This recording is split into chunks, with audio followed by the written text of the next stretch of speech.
আমরা জানি নাউন দুই ধরনের হয়, কাউন্ট নাউন এবং non count noun. Count noun হলো যেগুলোকে গোনা যায় এবং নন কাউন্ট হলো যেগুলোকে গোনা যায় না। তো এখন কিছু স্পেশাল নন কাউন্ট নাউন আছে যেটাকে শুরুতে শুনলে মনে হয় কাউন্ট নাউন। সেগুলো হলো অ্যাডভাইস। অ্যাডভাইস একটি নন কাউন্ট নাউন। ব্রেড, শুনতে অবাক লাগলো, ব্রেড একটা non count noun. Equipment, furniture, jewellery, luggage এবং চকলেট, এই সবগুলো হলো নন কাউন্ট নাউনের এক্সাম্পল। এবং আরও একটি এক্সাম্পল হলো ইনফরমেশন। তো তোমরা হয়তো বা অলরেডি জেনে গেছো যে নন কাউন্ট নাউনের কখনো প্লুরাল ভার্সন হয় না, কিন্তু এখানে একটা কাজ দেখো, আমরা নন কাউন্ট নাউনের একটা প্লুরাল ভার্সন ইউজ করার জন্য একটা এস দিয়েছি। কখনো ইনফরমেশনস হয় না, ইনফরমেশন হয়। তোমরা হয়তো বা সচরাচর এই ভুলটা অনেকে করে থাকো, ইনফরমেশনস বলো, কখনো ইনফরমেশনস বলবে না।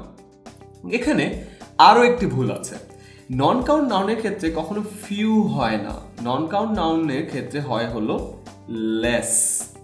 Alright, so give me a few information, এটাও হয় না।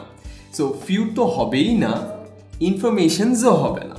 সো নন কাউন্ট নাউনের ক্ষেত্রে এই জিনিসগুলো অলওয়েজ মনে রাখবে।